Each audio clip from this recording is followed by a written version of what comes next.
للہ الذی لم یتخذ ولدا والصلاة والسلام علی من لا نبی بعدہ۔ اعوذ باللہ من الشیطان الرجیم، بسم اللہ الرحمن الرحیم۔ فاسألوا اہل الذکر ان کنتم لا تعلمون۔ اللہ رب العزت کی طرف سے قرآن پاک میں مسلمانوں کو یہ ہدایت فرمائی گئی، دین کے حوالے سے جو بھی کوئی مسئلہ ہے جسے آپ جانتے نہیں تو اہل علم سے پوچھو۔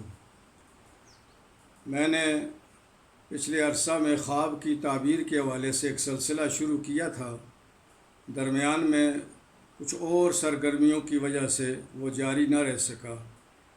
آج ایک بار پھر عمومی طور پر تمام مسلمان مرد عورت جتنے بھی ہیں ہمارے بہن بھائی، ان کی رہنمائی کے لیے چند مزید مفید باتیں خواب کی تعبیر کے حوالے سے عرض کر رہا ہوں۔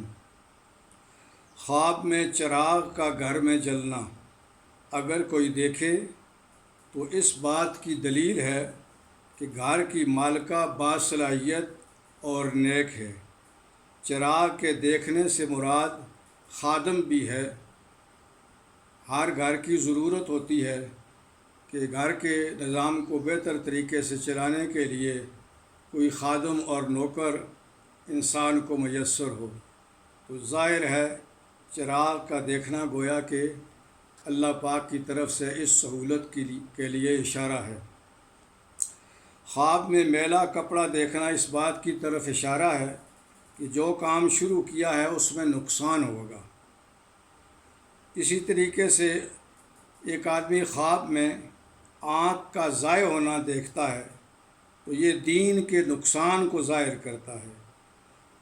اور اگر کوئی آدمی آنکھ میں سرما لگاتا ہے جس سے آنکھ کو سہولت میسر آتی ہے تو یہ اس بات کی دلیل ہے کہ آدمی کا جو دینی نقصان ہوا، یا وہ جو دین سے دور ہوا، یا وہ جو اللہ کی نافرمانی کے راستے پہ چلا، اب الحمدللہ اسے اصلاح کی توفیق نصیب ہوگی اور وہ اصلاح کی تلاش میں اور ہدایت کی تلاش میں کوشش اور محنت کرے گا۔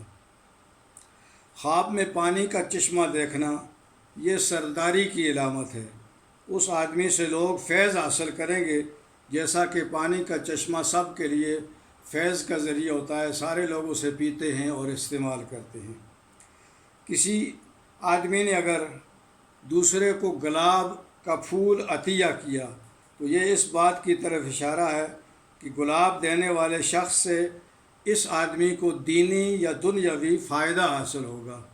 تو گلاب کا دیکھنا، گلاب کا عطیہ کرنا، ایک دوسرے کو گلاب پیش کرنا، یہ اچھے آثار کی علامت ہے دینی اور دنیاوی حوالے سے۔ بہرحال یہ چند باتیں آج میں نے عرض کی ہیں، انشاءاللہ یہ سلسلہ جاری رہے گا۔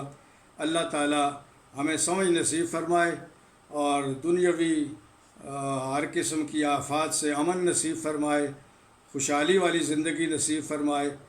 چلتے دور کی جو فضا ایک بنی ہوئی ہے کرونا وائرس کے حوالے سے، ایک وبا، اللہ پاک سب انسانوں کو اس سے محفوظ فرمائے اور ہمارے ساتھ امن و سلامتی کا معاملہ فرمائے۔ وآخر دعوانا ان الحمد للہ رب العالمین۔